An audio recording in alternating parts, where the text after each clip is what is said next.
Të nderuar teleshikues, përshëndetje. Unë jam Roland Çafoku dhe ky është emisioni Dekalog. Kush fiton Tiranën ka fituar zgjedhjet e 11 majit.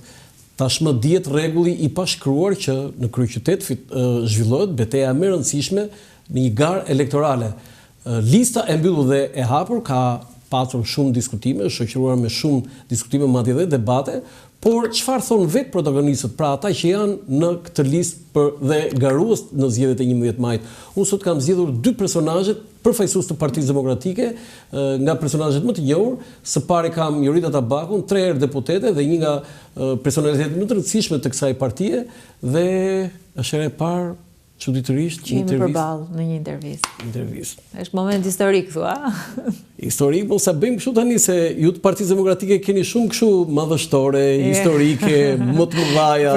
Për te shakas, është kënaqësi, ndoshta e kemi shtyr pak në kohë, po duhej patjetër që të vija këtu. E kisha këtë detyrim timin. Jo, detyrim nuk e ke. Jo, që të isha prezencë në nuk e ke detyrim, por unë me vërtet kam dashur shumë të kisha në intervistë, por arsyeja e mos arsyes tënde u gjet që vetëm sot. Megjithatë, ju falenderoj që jeni në. Faleminderit ju për ftesën dhe për insistimin e vazhdueshëm. Po nëse gazetari nuk ka këmbguljen, pastaj s'ka punë me këtë profesion. Zonja Tabaku, si ka filluar fushata? Do doja ti vjen nga terreni direkt edhe për këtë dhe të falenderoj se ke lënë ca punë që edhe këtu, po edhe pavarësisht se edhe kjo të shërben. Kam lënë ca punë që të vija këtu me shumë kënaqësi, në fakt. Ditët e para të fushatës janë kontakte me njerëzit, përveç zonës elektorale, shtabet që janë ngritur, kontaktet me diasporën e cila voton e para, në fakt krahasuar me tjerët, identifikimi i të gjithë të rinjve. Pse voton e para? Sepse fletët për diasporën do të shkojnë më parë dhe do të vinë me post përpara ditës së zgjedhjeve. Sigurisht vota do numërohet me 11 maj, po deri në 11 maj ato do kenë ardhur votat e tyre. A pse ata mund të votojnë përpara? Ato do të votojnë përpara dhe do të vijë zarfi. Nuk e di afare këtë, ata mund të votojnë në datën 10, 9. Ato në momentin kur fleta votimit që është finalizuar shkon me zarf në vendet e tyre sipas një afati caktuar kohor që ka, ato do të jenë të parët që do hedhin votën. Dhe sigurisht që vota atyre do të numërohet në datën 11 maj. Po. Dhe këto janë pak a shumë aktivitetet e para të fushatës, pra angazhimi në terren me strukturat, një shtabimi, puna me rinin, shtabet në zonë të ndara gjeografikisht, edhe duke u përpjekur. Ke zonë të caktuar? Unë kam 2 zona elektorale, që është dega 2 e Tiranës, që është dega që unë kam ndjekur mandatin e fundit, dhe dega 12 e Tiranës. Dega 2 ma bëjnë qik location kështu fix? Është Pazari i Ri, rrugicat e vjetra. Që në fakt është Pazari i Vjetër? Rrugicat e vjetra të Tiranës. Tu ke lindur aty? Ty ke pas shpinë? Jo, unë nuk kam lindur aty, unë kam lindur përballë shkollës. Ti ke lindur në maternitet? Përballë shkollës Jeronim Derata te Rruga Fortuzit. Rruga Fortuzit. Është familja vjetër Tabaku, ndërkohë që kjo zonë ka dhe familjen e gjyshit, familjen Tabaku. Nga babi, gjithmonë. Po, ngjitur me xhamin e tabakëve, kjo zonë ka urën e tabakëve dhe ka pjesën e vjetër të familjes që ka jetuar atje, dhe unë prandaj kam një lidhje me atë zonë. Ku shkon aty ti përpara parlamentit, mos më thuaj që nuk kalonte urë e tabakut. Jo, nuk kam ndaluar ndonjëherë, po është pjesa ku familja ka pasur shtëpinë e vjetër dhe aty ku kanë qenë të gjithë, siç jetonin atëherë njëri një kohë, të gjithë afër e bashkë me njëri tjetrin. Unë do doja shumë që të shikoja një herë duke kaluar mbi urën e tabakëve dhe të merrja një aparat fotografik dhe të fotografoja. Do bëjmë ndonjë spot elektoral tani, tabaku mbi urën e tabakut. Do bëjmë ndonjë spot elektoral. Tani ma dhe iden. Kjo është një zonë. Ndërkohë dhe kjo shkon deri në Sauk. Është një pjesë shumë shtrije shumë e gjerë, është një pjesë e bllokut, është Fakulteti Ekonomik. Edhe bloku? Po, një pjesë. Aty te bloku ku kujdes? Mbrapa kryeministrisë, pjesa mbrapa kryeministrisë, rrugicat e Bujar Lako i ndrit shpirti aty ku është, aktori madh, në 97-ën ka qenë kandidat në Tiranë e Re dhe mori 17% të votave. Di si tha? Edhe në Moskë tha, do të kisha vënë kandidaturën, do kisha marrë shumë. Është thyer, ka ndryshuar. Është pjesa Fakultetit Ekonomik, ku unë kam qenë pedagoge dhe kam shumë miq edhe shok, është pjesa e qytetit Studenti, që ka shumë. Ata nuk votojnë aty, zonja Tabaku. Studentët? Në qoftë se studentët janë në sezon provimi. Jo, te godina aty nuk votojnë, ata mund ta kesh shpinë në ndroq. Ato votojnë në zona të ndryshme dhe në të gjithë Tiranën, në fakt pedagogët dhe kolegët e Fakultetit Ekonomisë më kanë thënë që do më mbështesin dhe shkon deri në Sauk. Mund të thuash një emër nga këta pedagogë që do të mbështesin? Patjetër. Më thuaj. Si dita Dibra për shembull. Çfarë lëndë jep kjo? Si dita jep menaxhim burimesh njerëzore tani. Është strukturat e PD-s? Jo, nuk është. Nuk është. Se këtë do. Po tjetër. Po mund të them shumë, po më thash. Mi thuaj. Unë të thash. A kupton ti po deklaron votën e disa pedagogëve? Unë të thash njërin që e ka pas një kompleks që del dhe më mbështet pas një kompleks. Mirdaim Axhami për shkak është pedagog i marketingut. Një grup i madh kolegësh atje, zona shkon deri në Sauk dhe më pas kam dhe një pjesë që janë fshatrat e Tiranës, Farka, Petrela, Bërshita. Po. Vajza nga kryeqyteti tani po merret me fshatrat. Çfarë lidhje me fshatrat? Kam lidhje të vjetër, sidomos me këto fshatra, lidhje familjare, farefisnore, po edhe si përfaqësuese komunitetit Tiranës, ato më kanë kërkuar vetë, Landi, dhe unë nuk i thosha dot jo. Si të kanë kërkuar hajde këtu? Më kanë kërkuar përfaqësuesit e zonës që ta mbuloja unë atë zonë, dhe kjo është një zonë e re që unë marr për herë të parë. Dhe po pjesa e fshatrave të tjerë kush është? Cilë fshatra? Fshatrat e tjerë mbas Saukut është Farka, Petrela, Bërgjita, Kraba, Baldushku. Zona jote kjo? Po, edhe kjo. Dhe këtej deri ku shkojnë? Deri në pjesën perëndimore? Deri në Elbasan, ndërkohë që këtej nga pjesa tjetër vazhdon një zonë tjetër, Ndroqi, Yrsheku. Ke gjitha këto? Jo, Ndroqi, Yrsheku këtej jo. Vetëm pjesën që shkon në rrugës Elbasanit, po territori madh është. Do aty je vetëm ti? Aty jam unë dhe është dhe një koleg po tjetër i Partisë Demokratike, zoti Ete Maga. Kam shumë respekt për. Është një zotëri që njeh shumë mirë zonën. Jo, për më tepër ka një histori shumë interesante personale, besoj e dini ju. Ai është futur në 2 korrik në ambasadën franceze dhe e ndan jetën mes Shqipërisë dhe Parisit. Dhe atje ka bërë një jetë, ka një karrierë të suksesshme dhe nuk e di është herë e dytë që kandidon. I shkreti vetëm kandidon, humbet gjithmonë me sukses. Jo, ai ka përfaqëson një komunitet i cili i beson atij dhe ke modelit të tij dhe ka edhe votat e veta dhe komunitetin e vet, po është dhe arsyeja pse pranova është pikërisht është dhe zoti Ete Maga se e njeh shumë mirë atë komunitet dhe atë zonë. Tani, me këtë që keni bërë si vjet me këtë ligj për mënyrën se si votohet, se si kalkulohen votat, ju duhet thoni të lutem më jep votën mua, po mos ja jep atij. Tani çfarë ndodh aty brenda, domethënë se kjo e dëmton frymën zonja Tabaku. Landi që të flasim, domethënë që jemi të hapur me njëri tjetrin, se ne jemi në fushat, domethënë s'ka më kohë për politik, për vota, për tani po të shëm në fushat tani. Pikërisht këtë po them. Unë isha kundër këtij modeli dhe jam ngritur dhe kam folur në parlament dhe kam thënë që për mua modeli më i mirë është ai model që e voton drejt për drejt dhe që ka një lidhje të drejt për drejt me elektoratin. Sepse ky sistem, po dhe ai që kishim ne më parë, nuk ka një lidhje të drejt për drejt, sepse unë do të votohem në gjithë Tiranën. Dhe në fund të ditës, vota ime dhe mandati im do të varet nga gjithë qytetarët e Tiranës, i imi dhe i çdo kolegu tjetër. Ndërkohë që kur ti ke një sistem qoftë edhe majoritar, që Jorita përballë Landit fiton, unë jam borxhlia atij komuniteti njerëzish aty. Dhe ky sistem majoritar ka një përfaqësim më të drejtë për drejtë. Dhe të them drejtën, unë isha për një përfaqësim më të drejtë për drejtë. U vendos për këtë sistem. Unë në këto ndryshime të kodit isha në mbështetje për faktin e thjeshtë se këtu ishte edhe vota diasporës. Dhe unë isha pro votës së diasporës. Në këto kushte që jemi, është e kotë që të rritë me të shkuarëm. Puna është në këto kushte që jemi, si do të maksimizojmë votën për Partinë Demokratike dhe votën për Jorita Tabakun, sepse unë kërkoj sigurisht edhe votën personale. Ju ishin nga më të votuarat në listën, në garën e primareve. Primare ka qenë një gjë shumë e bukur, se ju edukuar në Shtetet Bashkuara të Amerikës, sigurisht do të këtë pëlqyer kjo pjesa e primareve. Por të fitoje para dhe pastaj të ishin listë të hapur, do thënë kërciste, por në pikë vështrimin tim edhe nuk kërciste. Unë nuk kam bërë një kritik publike, sepse unë nuk ofendoj, nuk shaj, po kritik bëj. Sepse mendoja, disa herë, po. Dhe ja u kam përballë dhe them, sepse unë jam karakterial. A di cili ishte vendimi im? Që ti merr vota dhe ti duhet të ishe listë të hapur. Kjo është ideja. Tani ndoshta kështu e kanë menduar si puna juaj.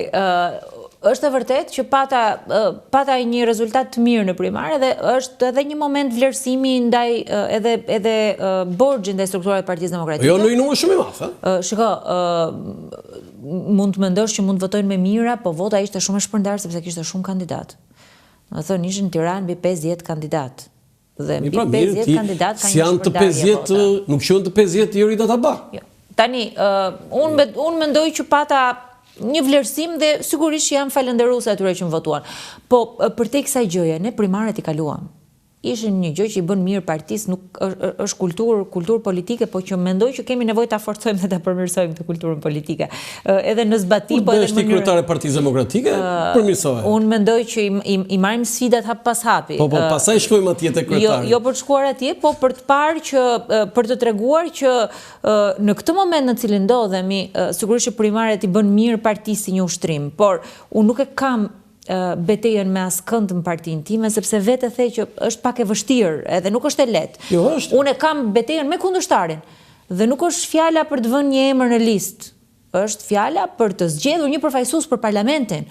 Dhe besoj me të mira dhe të këqijat e mia se askush nuk është i kulluar dhe askush nuk është i përkryer në punën e tij të përditshme, qoftë edhe në marrëdhëniet njerëzore, është besoj ka qenë privilegj, po besoj që është shumë e rëndësishme që qytetarët të zgjedhin dikë që i përfaqëson ato në parlament, që flet për ato, që lufton për ato, që i përfaqëson më së miri në të gjitha betejat dhe të gjitha nevojat që ato kanë. Dhe unë këtë punë besoj që e kam bërë dhe do vazhdoj të ta bëj. Je mërzitur me Sali Berishin që të vendosin në listë hapur? Do të them atë fjalin që kam thënë se nuk dua të them asgjë tjetër përveç asaj që kam thënë. Jo thoj çfarë duash ti? Unë në momentin ku diskutua në mbledhjen e kryesisë, isha e shkarkuar nga diskutimi sepse e kisha diskutuar përpara. Se gjakun se e shkarkuar thash nga cilat detyra aman. Nga diskutimi, sepse nuk është se e mora vesh aty. Kishim 2 ditë që e diskutonin, po kisha diskutuar me të, i kisha thënë mendimet e mia, më kishte thënë mendimet e tij, dhe kjo ishte një zgjidhje optimale. Jo, të tha zoti Berisha që ti do ishe listë hapur më përpara? Po, kam diskutuar. Çfarë i thatë? Unë i thash atë që thash publikisht, por nuk kam ndërmend që të bëj pjesë të debatit televiziv atë që unë kam diskutuar në një zyrë të Partisë Demokratike. Nga jo vajza e druajtur me ziflisje, je bërë specialiste, je ke kaluar. Jo, specialiste jo, por kam mësuar në këto 3 vite Landi që kaloi Partia Demokratike, që shumë gjëra të partisë duhet mbeten në parti. Ja kam kërku kolegëve me kokë. Në këto 3 vite? Në këto 3 vite të vështira. Ke qenë çik shumë si mbi palët, si ndërkombëtare. Fare. Në mënyrë absolute. Nuk e mbajtur pozicion. E kam mbajtur pozicionin ashtu. Edhe me Bashën, edhe me Berishën. Në asnjë moment. Kam qenë me Partinë Demokratike. Kam qenë e para që i kam kërkuar Lulzim Bashës dorëheqjen, e para që i kam kërkuar dorëheqjen. Kam qenë e para që kam thënë që Lulzim Basha është e shkuara dhe kam vendosur një moment që ndoshta ja vlen të bëja më mirë opozit. Tani ato u bën virale ato pamjet tuaja, unë harrova ti thosha cila pamje? Që mbaroi mbledhja e kryesisë dhe ti u ktheve te dera, ti flisje, ti thoshe diçka flamurnokës. Çfarë i that? Për zonat, sepse po i thosha, unë nuk diskutova me doktorin për zonat, i thash sepse më tha që do bisedoj. Sepse aty ngeleti për ta thënë atë? Jo, sepse unë me Flamurin, po atë po diskutova me Flamurin, darën e zonave. Se di si kemi kuptuar ne. O Flamur, pse më lat në lista të hapura? Unë e dija përpara s'kishte asnjë diskutim. Po si u ktheve ti aty ishe live? Jo, kur u mbyll mbledhja, ne po diskutonim ndarjen e zonave. Edhe unë nuk theva o Flamur, thash se e kam folur, domethënë ajo ishte, domethënë unë isha e çliruar nga çdo lloj emocioni aty. Ne specialistët e komunikimit, mediat, body language, po edhe të kuptuarit të lëvizjes së buzëve, nuk është se kuptuam gjithë, sepse ishte me kurris, për të vërtetës. Nuk është se ne kuptuam që, por hamendësimi ishte se do të thonë Flamur si ma bët këtë. Jo, fare. Nuk është kështu. Në mënyrë absolute unë e dija kisha. Kujt ja dedikon në karrierën tënde politike, se ke 3 mandate deputete dhe nuk është pak. Kujt ja dedikon edhe futin politik, por edhe mbështetjen, sepse ke qenë e përkëdhelur në thojza. Jo, ja mund ta them dhe unë, kam qenë e vlerësuar patjetër. Përballë ke një që të ka kritikuar, po je bërë specialiste e bërë. Unë jam përfshirë në 2009 me një ftesë të Sali Berishës. Kisha përfunduar studimet master, sapo kisha mbrojtur doktoraturën. Në cilin universitet në Amerikë? Jo, masterin e kam bërë në Angli. Dhe po, ndërkohë që kisha ardhur dhe isha pedagoge, bachelor e kam bërë në Tiranë, në Amerikë kam bërë studimet pas universitare për një vit. Po, dhe në Angli po një vit, po masterin dhe sapo kisha përfunduar doktoraturën, shkoja dhe vija nga Anglia në fakt. Dhe Zoti Berisha më shef në një takim, punoja me një ekip ekspertësh për planifikimin buxhetor Afat Mesa. Më shef në një ekip në një prezantim edhe pyet për mua sigurisht. Është djathtë, është e majt, është e jona, është e jona. Unë isha pjesë e Partisë Demokratike që fëmijë. Ti ishe e djathtë, ti ishe që fëmijë? Si që fëmijë? Ç'më thënë që fëmijë? Që 16 vjeç kam qenë pjesë e forumit rinor. Lejoje kjo që ti ishe aderuar? Pa votuar, kam qenë pjesë e forumit rinor. Se 16 vjeç nuk quhet fëmijë. Unë jam rritur në adoleshent. Unë jam rritur në një familje të përsekutuar. Me mbiemër Turdiu, gjyshi im ka qenë i përsekutuar në Savër të Lushnjës. Tani Qazim Turdiu çe ke ti? Është xhaja mamit. Për profesorin e math të matematikës, çdo njeri që të paktën i ka dëgjuar emrin duhet ngrihet në këmbë dhe respekt për profesor Turdiun dhe është gjë e mirë që një shkollë në Tiranë ka vënë emrin Qazim Turdiu, po se këtë se ka vënë Partia Demokratike. Jo, këtë e ka vënë kryetari i bashkisë atëhershme që është kryeministër sot, por Partia Demokratike e ka rindërtuar, e ka rregulluar. Ja vlerëson këtë Edi Ramës? Po, nuk ka. Nuk ka lidhje, po më lë ta përfundoj. Kalon. Ai ka bërë një gjë shumë të mirë. Pse nuk e thua? Më lë të kaloj ke tema që jemi. Dhe unë jam rritur në një familje të tillë, Landi. Në një familje ku antikomunizmi, mbështetjen për Partinë Demokratike e kam dëgjuar që fëmijë. Mamas time nuk i dhanë drejtën e studimit. Dhe të rritur në një familje të tillë, nga babi Tabaku, pronar të vjetër të Tiranës, të cilët ishin shpronësuar që të gjithë gjatë komunizmit dhe jetuar në një familje të tillë, unë e kisha vetë pjesë timen të ADN-s, të geneve të mia, mbështetjen për Partinë Demokratike. Pastaj duke u rritur, duke formuar mendimin, ti kupton që liria tregut, liria fjalës. Fjala antikomunist nuk do të thënë që detyrimisht je me Partinë Demokratike. Ne atëherë kështu e kishim të lidhur. Kështu e kishim. Kështu e kishim. Vajzë zgjuar, vajzë i iluminuar. Në 91-shin, po më lë që ta përfundoj. Në 91-shin kështu nisi. Se nuk po më lë të përfundoj asnjë mendim, se unë jam akoma. Mos më sulmo, ha? Më ke bërë një pyetje si u futën Partinë Demokratike akoma. Jo, më mbarosh nesër ti këtë, se na pret një tjetër aty. Po, shkurt po flet. Dhe kishe drejt atëherë kur thes, dal me ti unë intervistë. Dhe pjesë e rrugtimit tim në sigurisht që kur rritesh dhe fillon mendimet e tua dhe fillon formsohesh, ti kupton që liria tregut, ekonomia lirë janë parime bazë dhe fillon edhe vetë asociohesh me këto mendime. Dhe kam votuar në vitin e vështirë 97 për herë të parë 18 vjeç e Partinë Demokratike dhe nuk jam ndar asnjëherë. 97 ke votuar PD? Në vitin 97 kam votuar Partinë Demokratike. Kam votuar Partinë Demokratike sepse me që bëri marsin në 97? Sepse ai ishte mendimi im dhe marsin është thash nuk ishte ashtu, nuk e bëri Partia Demokratike. Po më lë të përfundoj, nuk e bëri Partia Demokratike, po më lë të përfundoj diskutimin. Dhe fillova si zëvendësministër integrimit në vitin 2009. Në vitin 2009 deri në vitin 2011 pata një punë tjerëzakonshme, një energji tjerëzakonshme në procesin e integrimit që nuk ka ardhur kurrë nga asnjë qeveri tjetër. Dhe ka qenë një moment, ka qenë heqja vizave, u bë pyetësori. Dhe ishte një energji në administratë publike që ti po thoshe u hapën tani negociata. Domethënë, duke që po ndodhte momenti atëherë. Në vitin 2011 zoti Basha më ftoi që të isha pjesë e këshilltarëve bashkiak, drejtova listën e këshilltarëve bashkiak për Bashkinë e Tiranës. Nuk doja televizia në fakt, edhe aty me zotin Berisha pata një diskutim të gjatë dhe do shkoja deri në vitin 2013 kam qenë në Bashkinë e Tiranës zëvendës kryetare bashkie dhe më pas deputete.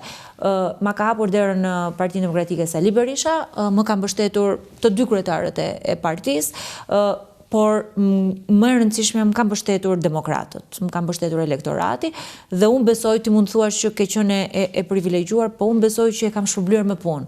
Me punë që shumë duken. Çfarë ka arritur ti në karrierën tënde politike? Shumë punë që duken, shumë punë të tjera që ndoshta nuk mund duken. Më rendit disa që ti je krenare që i kenë bilancin tënd politik. Unë për shembull betejën e 3 viteve të fundit për profesionet e lira dhe fitoren gjykatë kushtetuese të profesionistëve të lirë, është një betejë që e kam bërë me shpirt, me pasion, me energji, me profesionistë të lirë, ne krijuam një grup përtej politikës, me djem, vajza, gjithë energji, të cilët më dhanë edhe mbështetje që e çuam çështjen gjykatë kushtetuese me grupin parlamentar dhe aty fituam. Dhe është një nga betejat shumë të bukura, besoj, që ka bërë bashk politikën me profesionistë të lirë dhe kemi fituar. Një betejë politike, se kjo është një betejë edhe pak teknike, profesionale. Një betejë politike për mua ka qenë çështja e incineratorëve. Në çështjen e incineratorëve unë kam denoncuar për herë të parë në vitin 2017. Sa qëndrove në atë seancën tënde maraton? 10 orë ka qenë ballafaqimi me kryeministrin në vitin 2000. Vetëm ti e ke marrë Edi Ramën, e ke mbajtur në një vend 10 orë për lëvizje. Ka qenë 10 orë dhe ka qenë jo e lehtë, me thënë drejtën, se përveç teknikave të komunikimit dhe këtyre, siç thua ti, të bërje specialist në mënyrën se si eviton përgjigjet. Faleminderit që e pranon. Për kundërshtarin po e pranoj, se si eviton përgjigjet, ka qenë një punë voluminoze e shtrirë në vite, që kulmoi në shtator të 2021 deri në shkurt të 2022 të Komisionit Hetimor, por nuk ka qenë dhe një situatë e lehtë për Partinë Demokratike në atë kohë. Do të pyes për të përkryim pak tute incineratorët, se Edi Ramën së Kololdashi e ka mbajtur 2 orë në komision, nëse të kujtohet, ti s'ishen politike. E kam ndjekur atëherë sepse ka bërë lajm, megafoni ka bërë lajm përballja. Dhe e dyta je ti që ke mbajtur 10 orë. Me i thëtë, ato pyetët kush ti sillte në celular? Shiko, në atë periudhë kishte njerëz qytetar pafund që më dërgonin pyetje. Unë punën time e kisha bërë vetë. Ti lexoj pyetjet e qytetarëve, po sigurisht qytetarit ishte. Një sekond ta them. Unë kam bërë punën time që nga shkurti 2017-ës kur e kam denoncuar për herë të parë atë. Shkurti 2017-ës. Kisha mbledhur gjithë dosjet, një punë voluminoze, jo vetëm unë, me një grup në Partinë Demokratike, me specialistë që njohin fushën. Kishim çuar kallëzime në SPAK, kishim çuar 3 kallëzime, Departamenti Antikorrupsioni, Departamenti Mjedisit, ndoshta unë mund të isha edhe fytyra publike, po një grup njerëzish që kishim punuar. Gjatë hapjes Komisionit Hetimor kishte shumë skeptik në fillim.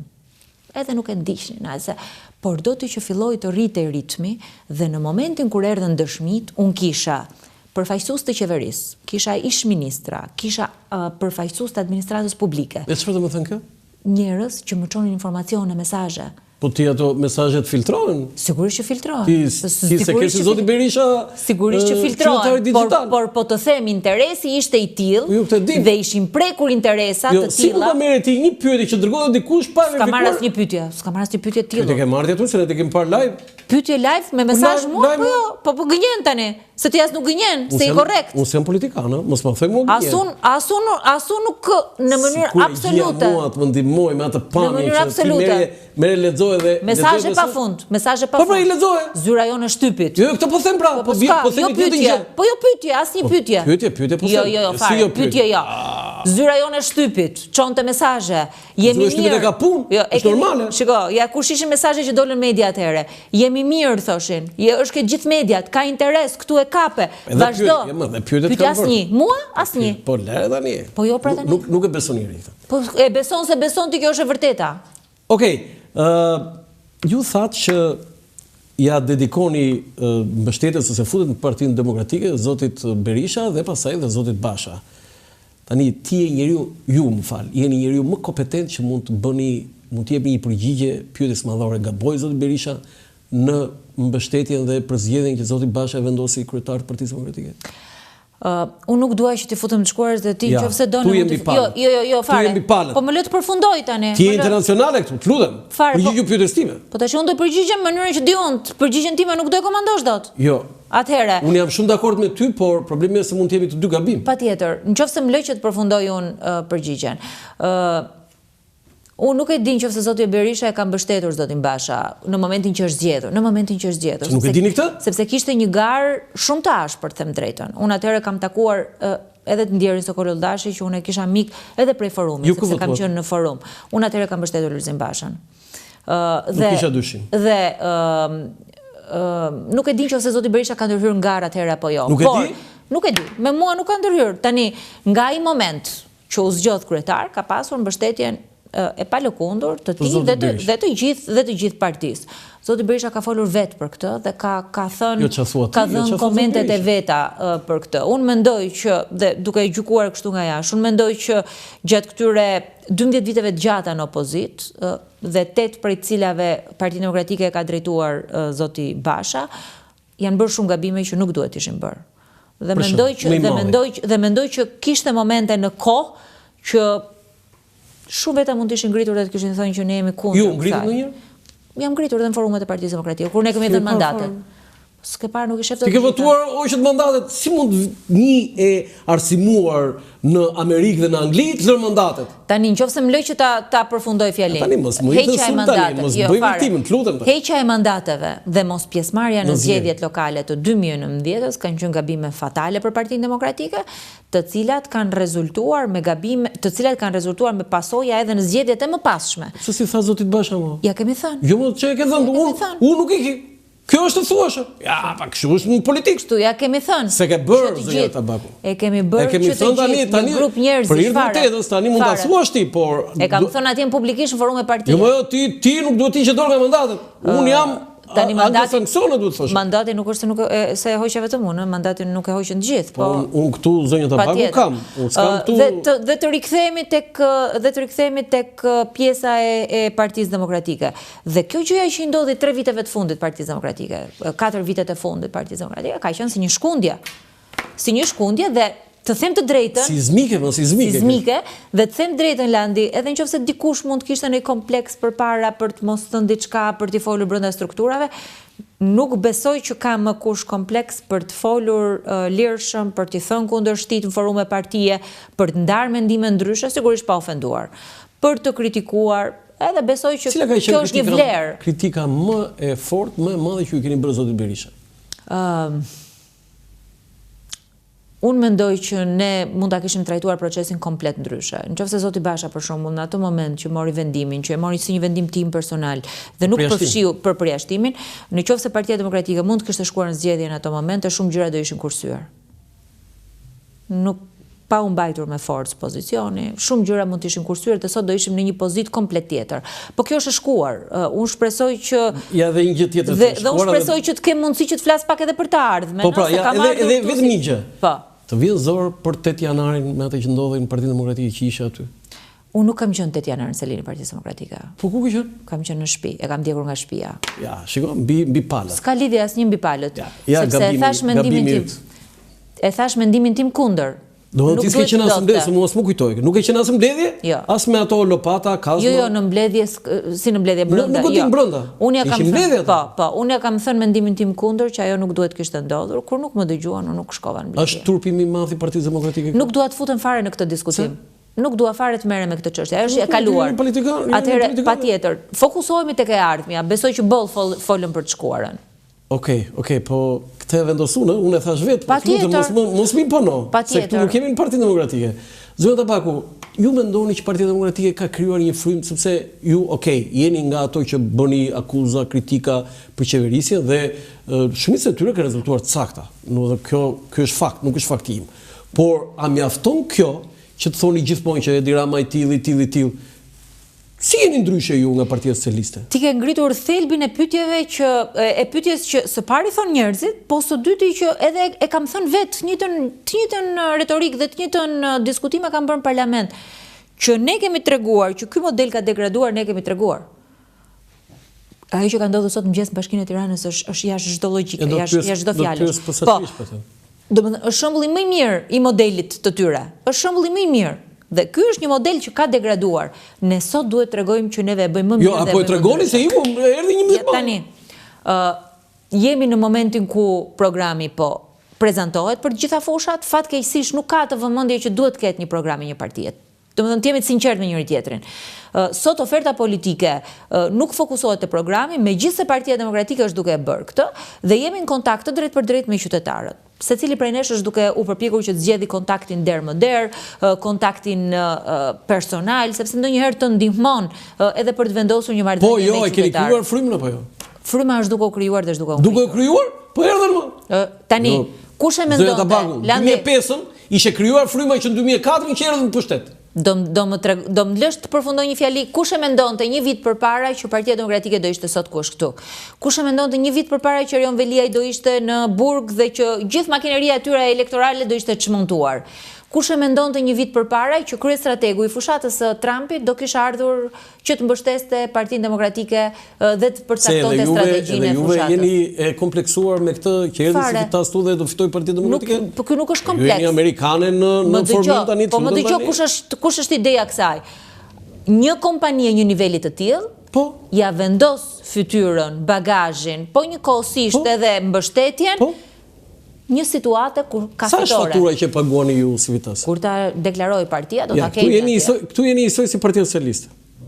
Po prit, Partia Socialiste nuk i deklaron. A i fillon punë, prezentohet, ju s'keni një faturë. Po faturën do të depozitohet në KQZ. Për këto faturat, fatura do depozitohet në KQZ. Fjala faturë, në gjithë karrierën tënde mund të jetë ajo që ti e ke lakuar në të gjitha rastat, emërore, gjinore, faturë. Dhe do të jetë të njëjtin standard. Jo, dhe kur vjen puna, okej, në rregull. Kur vjen puna për Partinë Demokratike, ti thoj se di, prisë do kur. Po unë nuk thash se di. Unë thash Partia Demokratike do ta deklaroj sipas ligjit faturën, duke bërë çdo gjë ashtu siç e kërkon ligji. Nuk do ketë asnjë gjë të fshehur, transparente. Tani, kardinalja si temë në Partinë Demokratike është SPAK-u. Unë e di qëndrimin tënd për SPAK-un. Ti nuk e ke cilësuar vetë personalisht, nuk e ke artikuluar organizatë terroriste dhe Altin Dumanin një krye kriminal. Vetë ju nuk e keni artikuluar. A i keni thënë një Zoti Berisha, këtu jeni gabim? Nuk e kanë pasur këtë diskutim me Zotin Berisha, kolegë të tjerë që mbulojnë këtë fushë kanë pasur dhe ne kemi diskutuar mes kolegëve këtë çështje. Kjo nuk është ndarë me fushë, kjo je politikane e nivelit lartë, ti nuk je atje në fund. Holandi, nëse më lej që ti të përfundoj unë një mendim, unë e përfundoj, nëse ti s'do unë se përfundoj. Je mësuar një çik kështu Fare. Po ti kur thuaj një gjë gabim unë e ndroj. Po s'është gabim, lë ta përfundoj. Nuk më ka rastisur që ta diskutoj këtë gjë. Kolegë të tjerë kanë diskutuar, mes kolegëve ne kemi diskutuar me njëri tjetrin. Dhe qëndrimi im është i qartë, është publik, nuk është as mbi palët, është transparent. Unë në SPAK kam çuar 15 dosje vetëm për inceneratorët. I kam çuar në kohë. Shumë kolegë të tjerë kanë çuar dosje. Po më lë ta përfundoj pra. Jo si çunë ju atë dhe pastaj thonë organizat kriminale. Pikërisht pa më lë ta përfundoj. Dhe ne besojmë ke institucioni dhe ke forca institucioneve dhe prandaj e bëjmë këtë.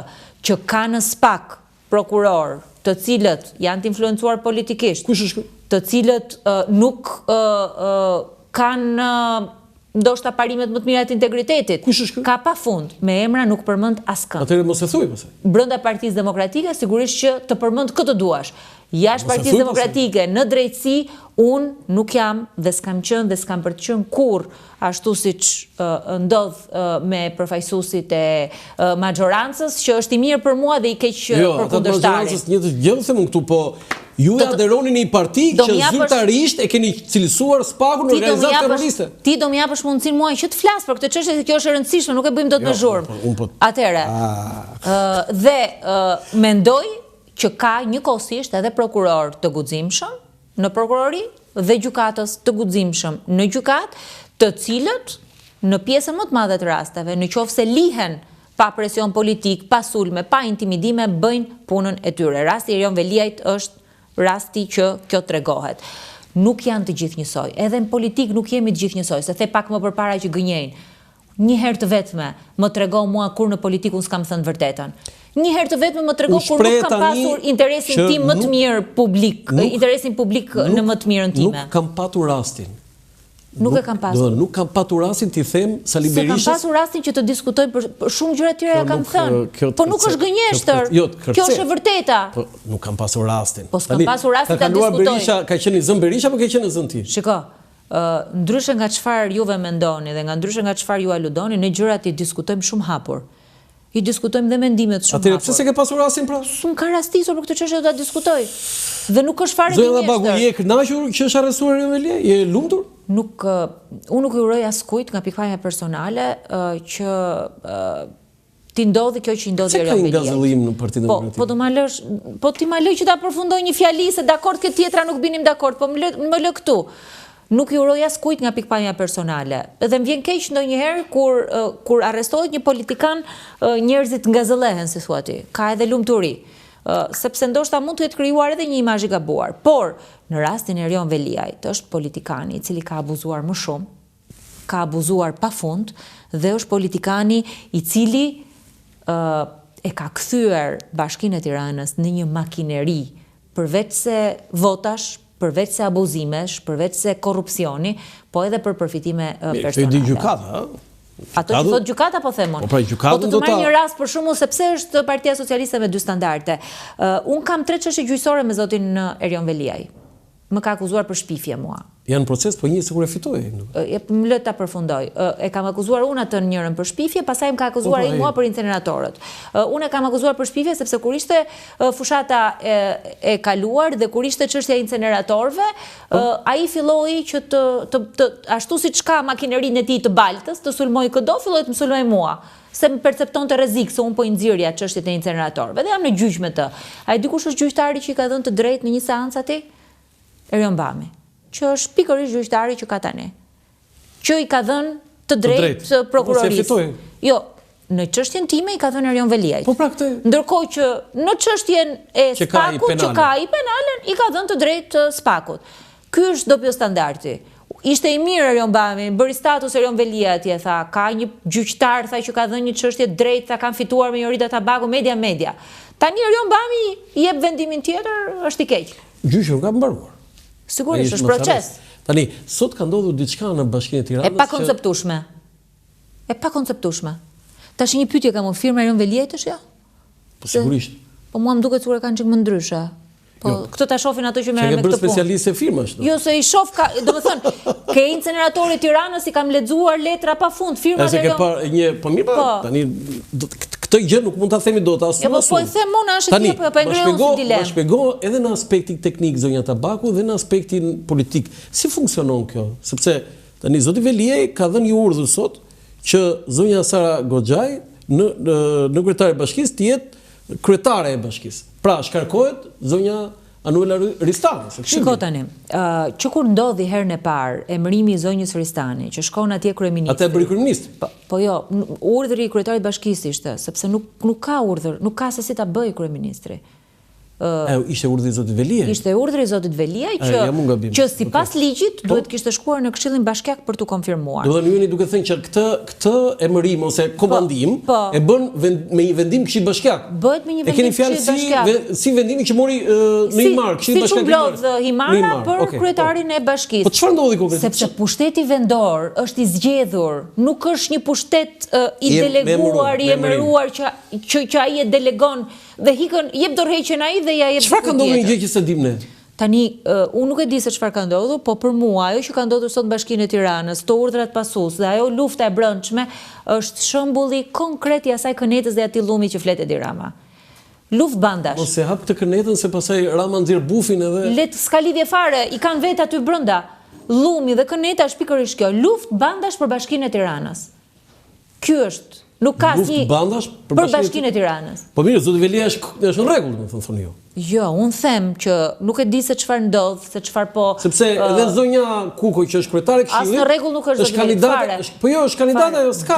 Duhet të shkonte ai, zoti Veliaj duhet të shkonte përsëri në Këshill Bashkiak. Pavarësisht se është nuk është, Këshilli Bashkiak ka një sekretariat, ka mënyra se si është institucion vetë Këshilli Bashkiak. Do të thënë ju jeni duke thënë që duhet ndiqte procedurat nëpërmjet Këshillit Bashkiak. Ligji i pushtetit vendor i njeh Këshillit Bashkiak kompetencat veta siç ai njeh kryetarit bashkisë. Këshilli Bashkiak për shembull e ka në dorë buxhetin, se ka kryetari i bashkisë.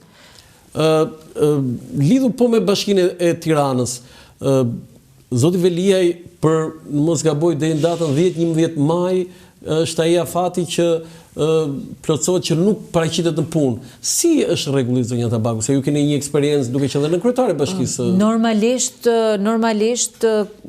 fakti që nuk është prezent atje në detyrë dhe në punë, normalisht duhet që të ezaurohet mandati i tij dhe Bashkia e Tiranës duhet kishte shkuar në zgjedhjet parakoshme, them drejtën. Bashkia e Tiranës në momentin që kryetari i bashkisë ka shkuar përpara drejtësisë për një aferë kaq të rëndë, ai duhet kishte dhënë dorëheqjen. Dhe kjo nuk ka ndodhur dhe nuk është Bashkia e Tiranës e para. Ka disa bashki tjera që janë po kështu. Sot kemi 20 bashki të Tiranës që i kemi zëvendës kryetar. Nuk kemë të zgjedhur, i ketë komanduar ato të gjithë. Janë disa që duke vendosur kandidaturën për deputet, ata kanë dhënë dorëheqjen. 2 ose 3. Ka disa të cilët... Janë 4, më thënë. 4, po.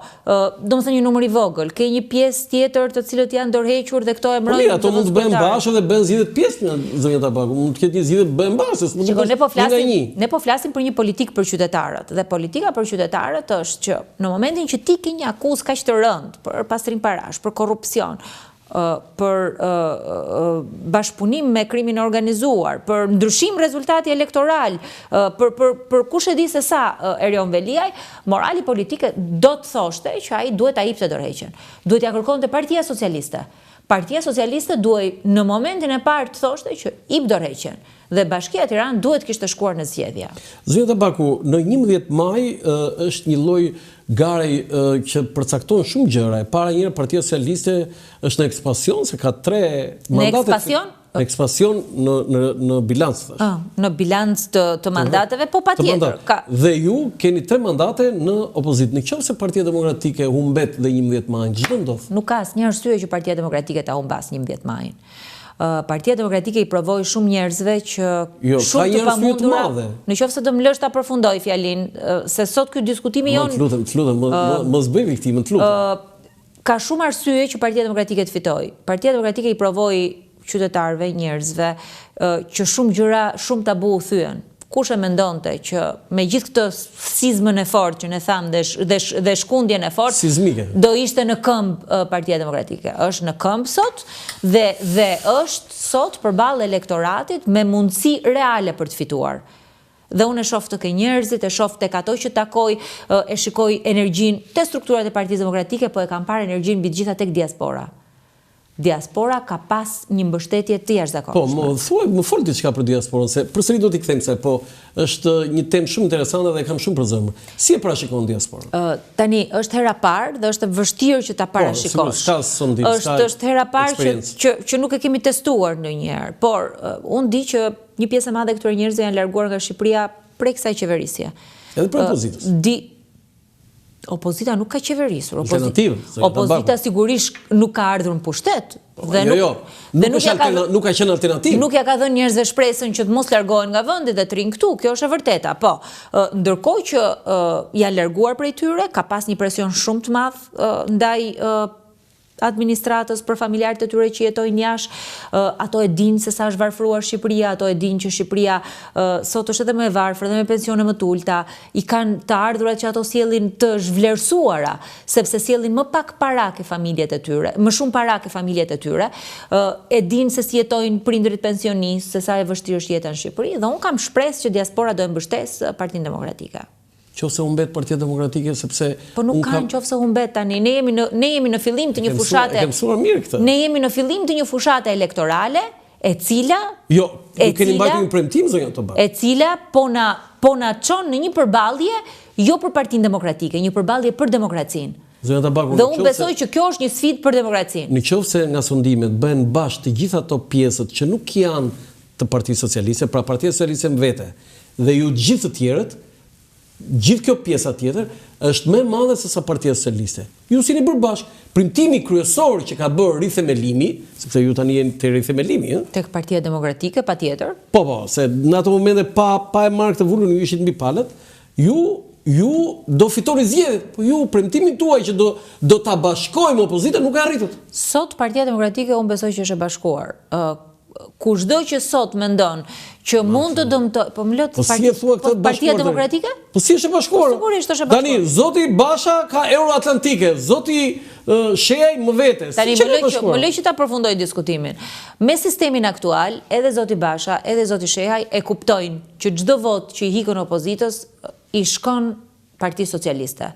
Dhe unë besoj që njerëzit do të ndërgjegjësohen deri në moment fundit, do të ndërgjegjësohen deri për zgjedhje për të kuptuar që sistemi është i tillë që i gjithë potenciali, i gjithë mlefi kundër qeverisë, i gjithë inati që kemi, të shprehet me vot, me mbështetje për koalicionin e Partisë Demokratike. Dhe unë jam e qartë që njerëzit e kanë marrë vendimin e tyre. Unë do doja dhe diçka të fundit për pjesën që dje ambasadori OSBE-s në Tiranë ka dhënë një deklaratë shumë të fortë. Madje disa, nuk e di nëse jeni informuar, që e para duhet të ruhet etika politike, e dyta e quan të drejt veprimtarinë e SPAK-ut për vjedhjen ose po themi abuzimet në fushatën elektorale dhe ditën e votimit, dhe e treta dhe media të bëj punën e saj, pra partitë nuk duhet të përdorin median për aktivitetet të tyre politike. Nuk e di nëse e ke ndjekur, po e kam ndjekur pak, janë deklarata të cilat mua më duken korrekte. Sepse gjuha në fushat elektorale ka degraduar, edhe unë shpresoj që kryeministri, qeveria t'i thrasin arsyes, sepse kjo retorik politike për mua, përveç se është e dalë modë, është e vjetër, po është një gjuhë balte e shëmtuar që nuk i takon askujt që mendon që do e çojë Shqipërinë BE. Se për ta çuar Shqipërinë BE, sigurisht që s'kan për ta çuar. E ka nisur Partia Demokratike, do ta përfundojë Partia Demokratike. Së dyti, për sa i përket se ti e ke në fushën tënde, për sa i përket hetimit të krimit zgjedhor, unë inkurajoj çdo strukturë ligjzbatuese. SPAK-un, Prokurorinë e Përgjithshme, Komisioni Qendror të Zgjedhjeve, të parandaloj, më lë ta përfundoj fjalinë dhe ti ndoshta do ta dëgjosh deri në fund, të parandaloj krimin zgjedhor, të parandaloj blerjen e votës, të parandaloj presionin politik, të parandaloj grupet kriminale për aktivitetin e tyre në funksion të partisë në fuqi, dhe sigurisht edhe një thirrje për median, për transparencë gjatë fushatës elektorale, për transmetimin me korrektësi në fushatën elektorale, dhe unë përdor rastin me qenë se jam këtu në të gjitha aktivitetet e mia do të jenë të hapura dhe nuk do të ketë kaseta të gatshme. Çdo gazetar që ka dëshirë të vi në aktivitetet e mia e ka derën e hapur, nuk ka as kasetë të gatshme, as komandim mesazhi. Tek mua dera është e hapur dhe unë i bëj thirrje që të gjithëve, përveç atyre që do më votojnë, si Jorida Tabaku, edhe të vinë të më ndjekin aktivitetet. Një mesazh, jemi në fund, një mesazh për gjithë zgjedhësit tuaj, sepse unë ta jap të mundësi, nuk jam se më mora kështu, po më portretizon kështu si... Po 30 sekonda do m'japësh një? Po jo, këtë ta thash vetë, unë pa diskutim. Për gjithë ata që të ndjekin, se je live edhe në faqen tënde, po edhe në dritare. Po, së pari njërë faleminderit për mundësinë mbas kaq kohësh. Unë i ftoj të gjithë qytetarët e Tiranës që të bëjnë një zgjedhje jo për një emër në listë, po të bëjnë zgjedhje për përfaqësuesin e tyre në parlament, për deputetin e tyre, për atë që do të jetë personi që do të mbrojë interesat e tyre, që do të luftojë korrupsionin siç e kanë bërë deri më sot, që do flasë për ekonominë, që do flasë për stresin e mesme dhe që do t'i përfaqësoj ato denjësisht ashtu siç e kanë bërë deri më sot.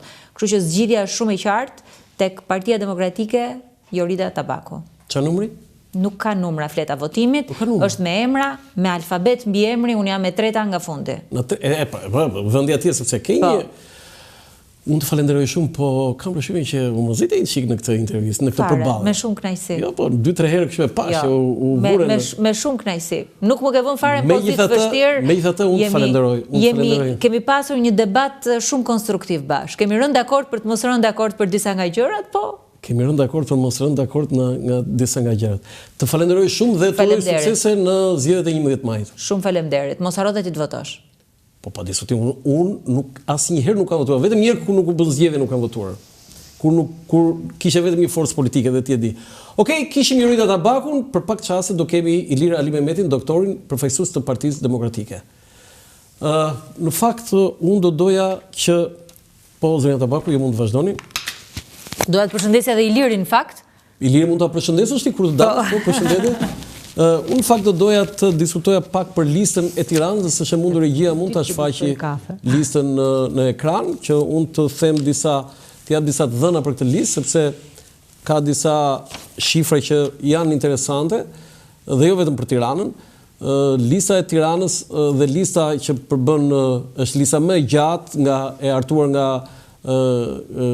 KQZ-ja, tashmë dihet, është një listë me disa parti dhe koalicione dhe nuk ka ndodhur ndonjëherë në gjithë historikun e zgjedhjeve parlamentare, këto janë zgjedhjet e 11 parlamentare në vend pas opozimit të komunizmit, që të ketë një flet kaq të gjatë dhe ndoshta njerëzit aty mund të ngatërrohen, mund të krijojnë atë shqetësimin OBB ku do shikojnë, ku do votojnë, por besoj në ditët që vinë një pjesë e stafeve përkatëse, por edhe KQZ-ja vetë do mundsoj sqarimet përkatëse. Na afroi të këto momente edhe doktor Ali Mehmeti, përshëndetje. Mirëdita, faleminderit për ftesën. Falenderoj shumë doktor që pranuat ftesën për të qenë në emisionin tim Dekalog dhe për herë të parë. Me shumë kënaqësi. Doktor, si po shkon fushata? Ju keni filluar kontakte, takimet? Po patjetër, takimet unë nuk i kam dalë ndonjëherë, u bën vite tash, kështu që njerëzit unë vi nga njerëzit dhe kam bezdik këtë pjesën që shkon i takon vetëm kur është fushata. Mirë, fushata është finalizim. Unë kështu e mendoj, pastaj tjerët ta mendojnë si duan. Unë mendoj që me njerëz duhet të jesh gjithkohës. sa herë ka nevojë, ku janë, ty takosh, qoftë edhe për një mirëditë, mirëmëngjes, kafe, thjesht për të diskutuar gjëra të jetës përditshme, nuk ka nevojë të flasim vetëm politik. Kështu e mendoj unë. Kështu kjo s'është ndalë ndonjëherë, besoj se do ndalet as mbrapa. Jo, a ka ndonjë specifik si vjet në këtë garë zoti Ali Mehmeti, sepse kjo lidhet edhe me mënyrën e ndryshimit të kodit zgjedhor, me teknikalitete që për hir të vërtetës duhet të thënë që ka disa probleme dhe zonja Tabaku para jush e tha që duhet të përplasesh edhe me të tut aty brenda. Ke teknikalitet do kalojmë patjetër se mos duhem t'i bëjmë mbiesht, se kjo do diskutohet. Po unë mendoj që në bazë Emrusi përbashkët mbetet gjithmonë i njëjti. Pra në fund fare ditës ne kërkojmë njerëzve kush mendoni juve që ju përfaqëson më mirë dhe cilat ide mund të shkojnë më mirë. Tashti idet kur bëhet fjalë për trup kolegjiale, siç është parlamenti, bëhet fjalë për ide le të themi të një force politike, pra nuk mund thosh vetëm ide personale. Kjo do ishte ndryshe nëse do ishin gara individuale apo jo. Kjo është e vërteta. Pra ne po e karojmë si ekip. Dhe në fund të fare brenda këtij ekipi neve kërkojmë edhe cilin mendoni juve preferoni më shumë. Kalojmë ke teknikaliteti tani. Dhe unë mendoj që demokracia drejt për drejt është forma më e mirë. Pra në momentin kur zgjedh direkt një person brenda një force, unë mendoj që është metoda më e saktë. Dhe jo t'i japësh forcës dhe pastaj forca zgjedh për ty. Kjo nuk është fiks aty ku duhet. Dhe unë kam qenë gjithmonë në favor të listave të hapura. Listave të hapura totale. Nëse është mundur i gjeja listën e hapur dhe listën e Tiranës ose më saktë të gjitha partitë për ta komentuar me zotin Ali Mehmeti, po ndërkohë ja kjo është lista, doktor, po shumë fletë e madhe mo, e kupton ata. Kjo i takon KQZ-s dhe atyre që bëjnë ligjet. Kur s'bën ligjet e mira ndodhin këto gjëra pastaj.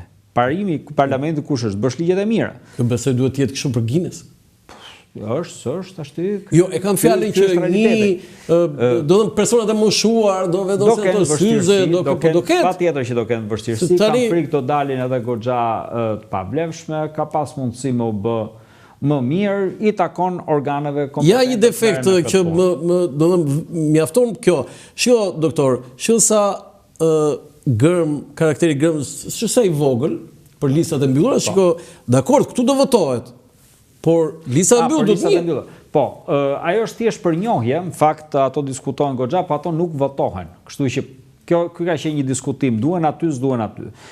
Ju kujtoj për shembull para 2 vitesh ka qenë këshillat bashkiake që votonin, edhe ato ishin të mbyllura, pra binin proporcionalisht, dhe aty nuk ishin fare emrat në këtë rast. Pra ishte vetëm sigla e aleancës apo partia dhe nuk ishin emrat fare. Pra ky është një diskutim, duhen emrat e mbyllur, s'duhen emrat e mbyllur, sepse do ishte kursy pak vend. Megjithatë, unë mbetem ke logjika që unë mbetem institucional. Institucionet kështu e kanë vendosur, kanë ecur me këtë parim. Të mirat këqijat e kësaj pune i diskutojmë neve sa duam, por kjo do zbatohet. Kështu që në fund fare ditës rregullat e lojës janë këto dhe me këto rregulla duhet. Nuk fare në siklet, doktor, fakti qeni listë hapur. Jo vetëm nuk më vënë në siklet, po unë ju thash, unë jam partizan i listave të hapura. Pra e kam dashur që gjitha t'ishte lista hapur, që në korrik e kemi diskutuar. Jo, por nuk janë të gjithë, sepse 12 janë listë mbyllur dhe ata të penalizojnë ty. Edhe një herë. Unë kam qenë favor dhe jam favor të listave të hapur. Pse? Sepse jam favor demokracisë drejt për drejt. Dhe demokracia drejt për drejt, një nga metodat se si shfaqet është dhe përmes listës hapur. Dhe nuk, jo vetëm se kam problem, por është brenda parimeve të mia, shko aty kërkoja njerëzve se këtë duan ata të mbështesin. Nuk ka asnjë arsye të krijohen artifica me radhë. Megjithatë, rikthehemi, unë mbetem institucional, shumica ka vendosur, ka folur, e ka bërë këtë ligj dhe unë tashti pavarësisht se jam pakicë në këtë mendimin tim, do respektoj ato që tashmë është vendosur nga shumica. Jo, okay, po për ta mbyllur këtë pjesën e këtij diskutimi, në listën e hapur zoti Ali Mehmeti ka emra që janë ustallar dhe janë kështu senator në punët e zgjedhjeve. Dhe pa i përmendur me emra, disa janë deputet aktual, disa kanë qenë deputet dhe e njohin shumë mirë pjesën e strukturave të deputet lëkut, po e them me fjalë popullore. Si do fitoni ju para këtyre? Ju absolutisht jeni një nga më të votuarit në Partinë Demokratike dhe një nga më të votuarit edhe në Shqipëri, po them. Por si do votoni përballë këtyre, pa mirë pasaj përballë socialistëve? Keni hallin tim personal? Po. Do dalë dhe këtu. E them këtë sepse për mua jeni një nga prurët më të mira në politikë në vitet e fundit. Faleminderit për vlerësimin. Në radhë parë, unë kam një interes madhor për rotacion më 11 maj. Ky është interesi im i parë. Çdo ujë, po ta lesh fjetur në një vend, fillon e qelbet me kalimin e kohës. Do rotacion. Rotacioni është diçka e mirë, rotacioni është diçka që i bën mirë shoqërisë. Hiku kjo, sepse nuk du t'im qive në pyetjes tuaj. Nëse mendoni që nuk fitohet dot, unë ju kujtoj që ne bëm një palë primare para 10 ditësh, 2 javësh, pak a shumë, po bëhen 2 java vash, të cilën ishte vetëm antarësi politike. Pra votonin vetëm antarët e partisë politike. Pra bëhet fjalë për më politizimin e mundshëm të shoqërisë. Dhe nuk jem duke folë për shoqërinë e gjerë. Dhe ju e dini rezultatin, unë s'kam nevojë më të flas. Po, thash, më të votuari. Eksakt. Kështu që nuk më shqetëson fare, aq më shumë tani kur i drejtohem shoqërisë, unë vi nga shoqëria, vi nga shoqëria civile, nuk vi nga jeta politike, dhe edhe me këtë rezultat, pra foli sovrani politik në primare, tani flet sovrani shoqëror. Por nuk do e shoh vetëm tek personi, se po e pam gjithë ne tek personi, atëherë kemi harruar një diçka madhore. Shkojmë aty për të përfaqësuar një komunitet. Po nuk mendoj kështu. Dhe ky komunitet, po mirë, kjo është problemi. Atëherë vlerësoni, ta vlerësojnë njerëzit, vlerësojnë ju si ta doni. Do mbështesni dikë që mendon kështu apo jo? Ta vendosin njerëzit. Dhe eliminoj, dhe zotin, më fali që ndërpres, zotin Ali Mehmeti mund ta eliminojnë jo votuesit, po teknika dhe marifetet e ustallarëve, ky është problemi, them unë. Po. Besoni mu, edhe atyre teknikave dhe ustallarëve, jo se nuk përdoreshin dot dhe në proceset më pashme zgjedhore, po ja që nuk e eliminon dot dhe nuk do eliminojnë dot dhe kësaj here. Edhe një herë, unë nuk i shoh atë skuadër tonën si ustallar apo teknikalitet dhe do mundoj. Unë e shoh atë si skuadër kundër kësaj skuadrës tjetër që na merr neve në qafë. Unë këtë kështu do ta shija, se nëse juve mendoni që ka bryla, patjetër që ka, se gara ka bryla, s'diskutohet, nuk po pretendojmë neve që tash po shkojmë neve një fush me lule dhe tash do shkojmë aty dhe do bëjmë vetëm, patjetër që ka gara bryla, do t'i përballosh, do t'i kapërcesh, po nga krau tjetër po të shihni juve, ju keni ministra këtu. Drejtorë të lartë, imagjinoni llojet e bryla, ministri brendshëm. Ministri Brendshëm në listë hapur. Si mendoni juve që do funksionojë për shkak? Unë më shumë shqetësohem për Ilir Ali Mehmetin se sa për një ministër këtu te lista e Tiranës. Prandaj ju a them, poshtë për punë presionesh brenda kolonash, t'ju ja garantojmë këtu presioni është në nivele 8 më të larta, se këtu përdorin institucionet shtetërore, ajo që ju diskutuat pak më parë, se kemi problem në këtë. Ne shtetin e përdorim funksion zgjedhjeve. Ky është problemi madhor, se po të mos u përdorte shtetin funksion zgjedhjeve, ky diskutim nuk do ishte. Gara ka të bëjë me gjitha, ne nuk jetojmë në një botë ideale, unë nuk besoj se një person i rritur, matur, kam qenë dhe unë adoleshent, kam qenë dhe unë i ri, mendoja që bota mund të ishte ideale, po ja që nuk është. Rregullat e lojës janë këto, loja rruga ka pengesa, rruga ka bryla, do duhet të dish ti ka përcesh, të ecësh përpara e ti mundësh, nuk ka rrugë tjetër. Pra unë kështu e shoh garën, nëse dikush shqetësohet nga kjo lloj gare, ky nuk jam unë, kështu që për mua jam gati për çdo lloj gare. Unë e them këtë, bëm garat e brendshme. Doktor, unë do doja shumë që për atë që ju profesionit ishit në parlament pa tjetër, dhe kjo është ajo që besoj që në Tiranë mendojnë shumë veta. Unë jam i bindur që votën maksimale e ke. Por sistemi është i tillë që duhet ta themi këtë që të penalizon, sepse kur them ata fjalët ustallarët, janë dhe politike kjo. Shumë e drejtë.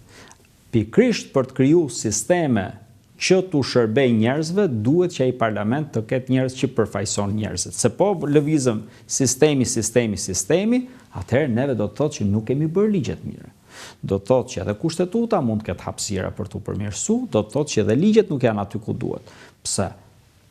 Nëse neve ngecim në teknikalitete dhe vullneti i njerëzve nuk transformohet dot sepse shif se ky neni, kjo pika, kjo gërma, nuk kemi bërë punën e duhur. Ne duhet shkojmë aty të bëjmë ligje për ata, jo të shef. Unë kujtoj një diçka për shembull, referendumet popullore ne kemi të bllokuara, sa u bën? Ja kemi hequr mundësinë njerëzve që ja kemi hequr fare. Nuk ka teknikalitet tu. Ju është pamundsuar të shprehen ata me zë dhe me votë. Është faj dhe i Partisë Demokratike. Është faj politikës. Unë nuk i vura emër sikle. Është faj i politikës. Duhet që njerëzit të jenë më shumë përfaqësuar aty në mënyrë që ky zë të ngrihet. Ja, unë e them këtë. Nuk e kam problem ta them këtë, dhe jam aty edhe për këtë. Duhet zëri njerëzve të shkojë aty dhe hallet e njerëzve. Jo këto fasadat, 3 batuta në televizor, janë pozicione serioze ato që përkohen. Ti je parlamentar, nesër ti je ministër apo kryeminist, nuk je aty për batuta, je aty për punë. Ja ty të kuptosh hallin, dëgjosh fjalën dhe të bësh çka është e mundur. Unë nuk po them që gjithçka është. Doktor, a ka ndonjë emër këtu te lista e Partisë Demokratike e hapura që ju i druheni shumë, me keni frikë në garë? Druhem. Po, ku ta gjej? Do të thotë që është i mirë, do të thotë që shton vota për Partinë Demokratike, do të thotë na mundson më shumë 11 maj. Keni një kështu që keni? Unë du rotacionin më 11 maj. Kjo është element. Do ju e keni vetëm PS-n? Hajde, po patjetër. Po kush e mendon ndryshe atëherë kanë gatru komplet koncepti për çfarë flitet. Tani, doktor, nuk është parimi, nuk është parimi 2 durë për një kokë, siç e shoh unë. Qofse dikush tjetër e shef ashtu, pastaj ka probleme tjera. Unë e shoh parimin skuadër për të pas mundësi për të ngritur rotacion. A kishte mundësi që skuadra të ishte dhe më e mirë dhe më e larmishme dhe më përfaqësuese? Po, mendoj se po, ka pas hapësira. Por kështu vendos, ky është agri i kryesisë, privilegjet dhe përgjegjësitë që ndrojnë atje. Doktor, ju keni drejt në kritika që bëni ndaj Partisë Socialiste dhe nga qeverisja e saj, se edhe ta marrësh edhe 3 mandate, konsumimi etj. Por nga ana tjetër, edhe sipas sondazheve që bën, nuk përkthehet rënja e mbështetjes nga populli, nga masa e njerëzve, nuk përkthehet domosdoshmëri rritje të kuotave të Partisë Demokratike. Tani, si e komentoni ju këtë? Ka disa elemente këtu. Rreth parë, unë jam profesor i epidemiologjisë, ju e garantoj sondazhet i njoh shumë mirë, me kleçkat dhe mundësitë dhe spekullimet që bëjnë. Ka margjin e tyre, po garantoj i njoh shumë mirë. Është fusha ime. Kjo mund t'ju pyes telefon si jeni me diabetin, siç mund t'ju pyes telefon si jeni me humorin politik. Është e njëjta gjë, nuk është se ndryshon shumë. Pastaj ka ca marifet, ato teknikalitetet që përmendet ju pak, i njoh shumë mirë dhe ato. Iku kjo pjesë. Mua më intereson një diçka madhore. Përveç që sondazhet kanë treguar dhe shtete tjera që kanë dështuar me sukses, pat rastin e Amerikës për shembull, disa muaj më parë. Mua më intereson një element kyç që është kyç për demokracinë për të ardhmen e vendit. Zgjedhje të lira dhe të ndershme. Po u zhvilluan zgjedhje të lira dhe të ndershme, ne kemi arrit nivelin dhe standardin demokratik që na bën neve një vend potencial europian. Jemi gjeografikisht neve shqiptarët. Kemi arritur në një nivel? Jo, po ju them, po ti arrim ne ato, nëse do arrim. Eksakt. Nëse ne kemi zgjedhje të lira dhe të ndershme, po fitoft më i miri. Po patjetër. Fiton Partia Socialiste. Edhe një herë, zgjedhje të lira dhe të ndershme i ka bërë ndonjëherë? Jo. Jo them unë 2020. Partia Demokratike si ka bërë, më dëgjuat mua ndonjëherë të them të sigurt. Jo, këtu e kam fjalën që janë.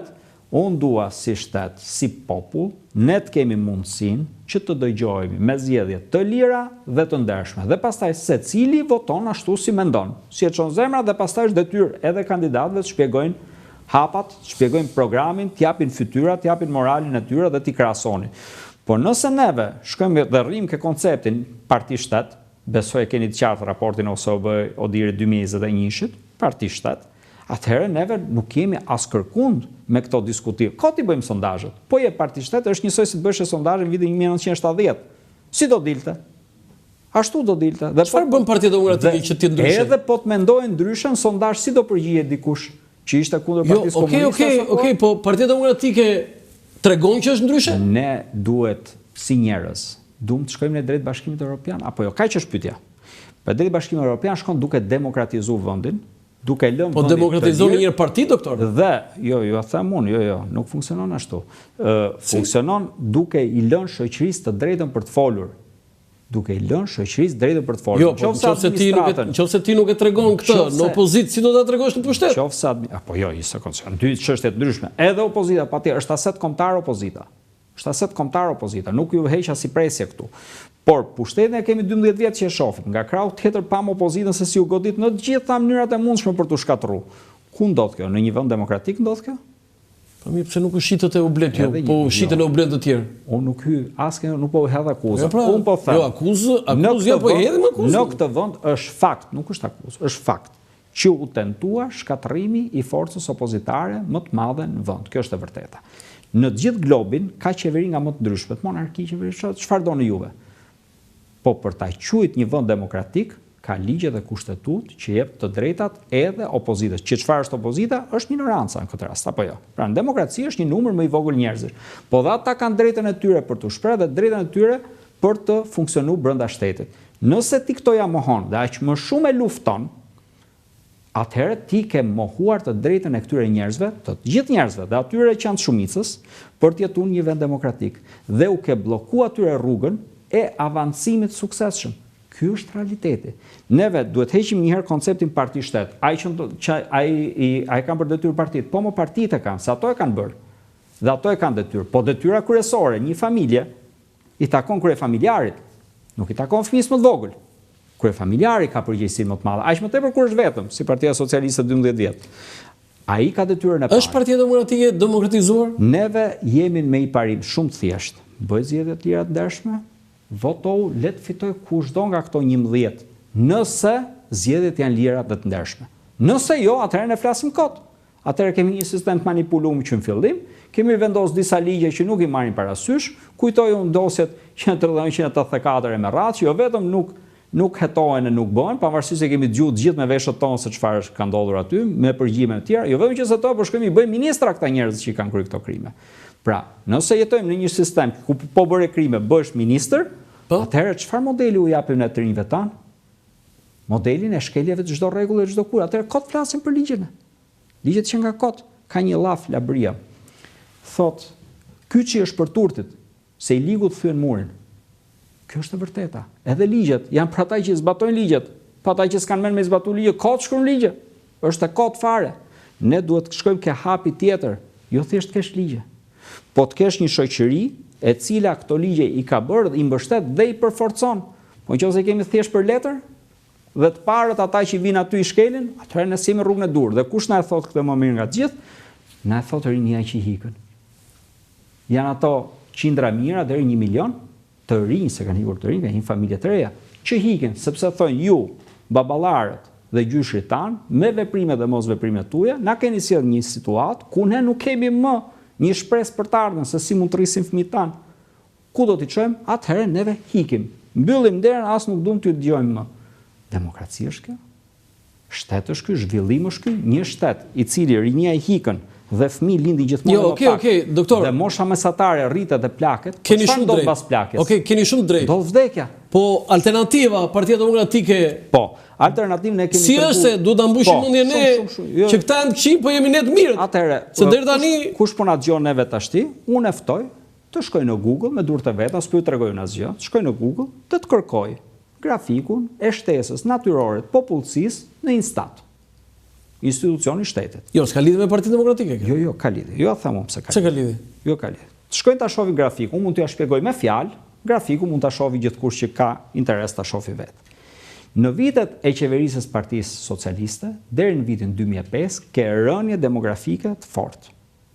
Nga 2005 deri në 2013 u ndal rënja dhe pati një rritje të lehtë, nuk po them që pati rritje eksponencial, një rritje shumë të lehtë. Po të paktën u ndal rënja e shtesës natyrore, se po binim. Dhe nga 13-a e mbrapa vazhdojmë jemi në rënje madhore. Dhe kjo është arsye që duhet votojmë PD. Unë ja them, çka ka bërë PD? Ka krijuar politika të tilla makro, të cilat bëjnë të mundur që shtesa natyrore të popullatës mos të bjerë, mos na ikin më njerëzit më. Kemi mundësi t'i kthejmë ku të kthehen. Do thënë duke thënë që po votuan PD dhe fitoi PD-ja, nuk i kemi jashtë. Ne kemi tregu, jo më njerëz do ketë që ikësh, po jo do jetë në kuadrin e lëvizjeve, flukseve normale të popullatës. Besohet kjo, doktor? Jo, ju mos e besoni po doni, por ne kemi bërë 2005-2013. Unë ju thash, hapni Instatin. Se besoni ju, hapni Instatin ju thash. Jo, kam parë dhe i diun ato se kjo është puna jon. Atëherë ky është fakt. Një njerëz që nuk beson faktet, më vjen keq, po ka i problem.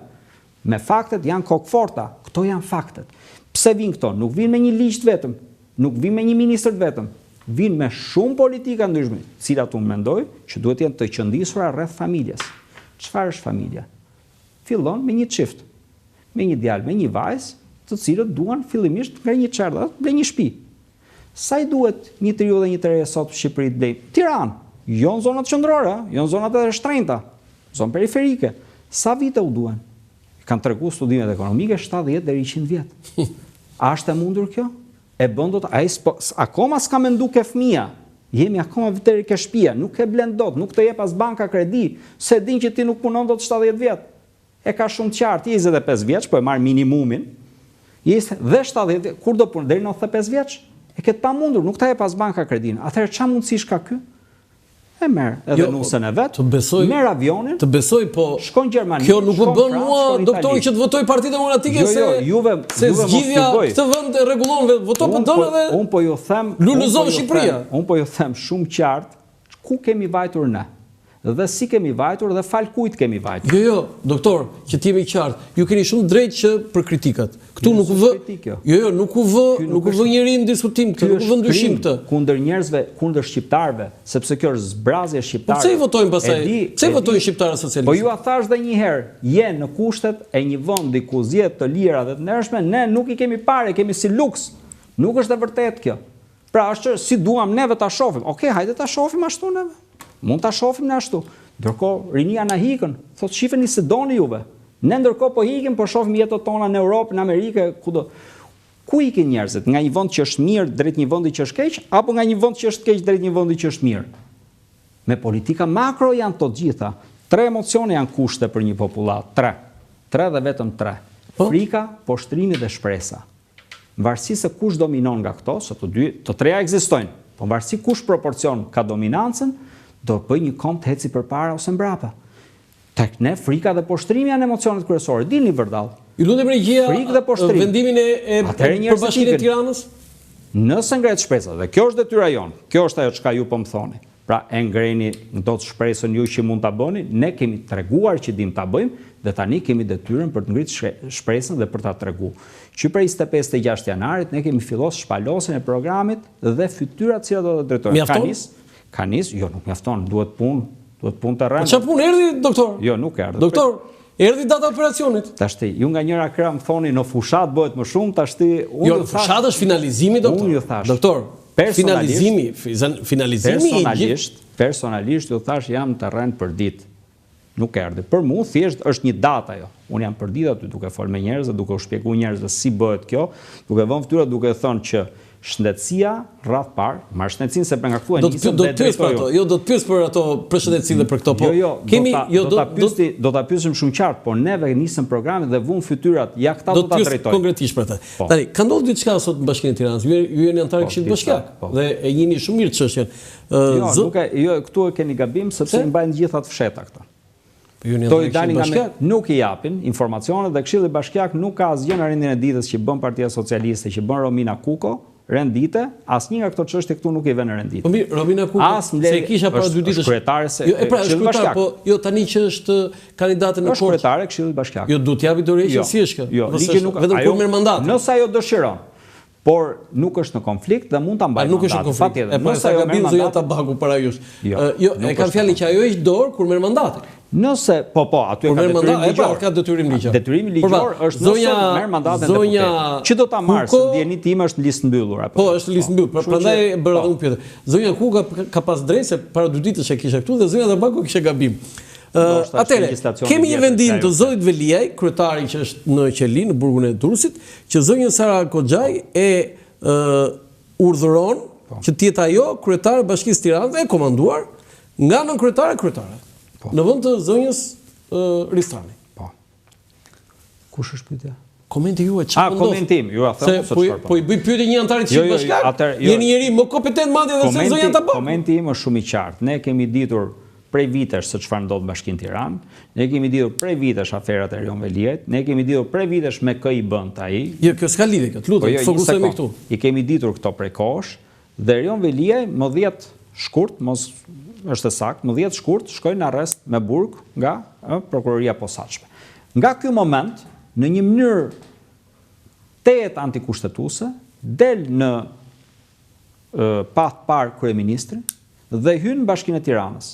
Gjë që është ndaluar me kushtetutë dhe ligj. Pushteti vendor dhe qendror janë të ndara. Keni fjalë që ky është momenti. Po, patjetër.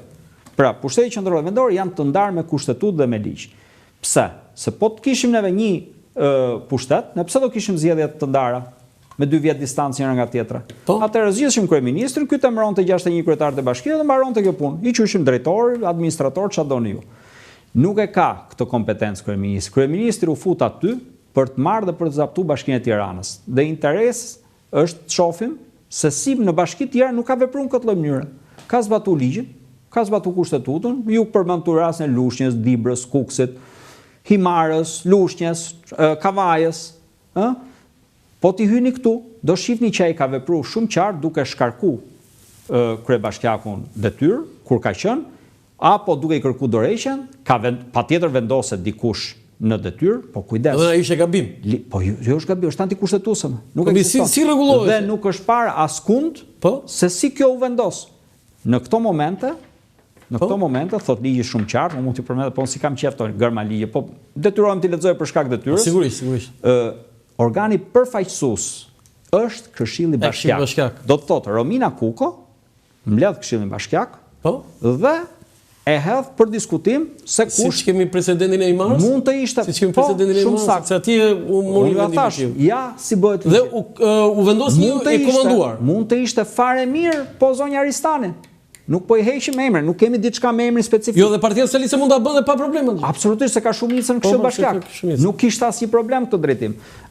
Mund të ishte njëjta gjë për zonjën Goxha. Ligji komandon që Këshilli Bashkiak është ai që vendos në Bashkinë e Tiranës. Kujdes. Edhe kryetari i zgjedhur, kemi një edhe kryetari i zgjedhur duhet ta bëj betimin para Këshillit. Okej, do diskutojmë, po të kërkoj ndjes se kemi një lajm që mediat kanë deklaruar ose kanë nxjerrë si lajm që zoti Velie ishte komunikuar në burgun e Durrësit dyshime për një akuzë të re që lidhet me futjen e sendeve të ndaluara në qelitë e paraburgimit, vepër që lidhet me nenin 324A fraksion 1 për futjen e sendeve të ndaluara në qelitë e paraburgimit. Po, çfarë ju thashëm pak më parë, ligji është për turtin. Kyçi është për turtin se i ligu thënë. Jo, ka vepruar ligji. Pra, unë themi që s'është vepruar. Mbasi kanë hyrë sendet e paligjshme brenda në burg. Tash se këto është prokuria heton kur ndodh. Patjetër. Është policia që parandalon, prokuria s'parandalon. Nën hyjmin e kujt janë burgjet? Janë të Ministrisë Drejtësisë? Jo, flas prokuria zoti. Prokuria po bën punë vet, dakor. Prokuria heton. Por këto gjëra kanë ndodhur në drejtori nga burgjet? Burgjet janë në Ministrinë e Drejtësisë? Po. Ministri i Drejtësisë është ai i dosjes që flitet aty për krimet zgjedhore me ja si vjen rrota, është cirkul vicioz ky.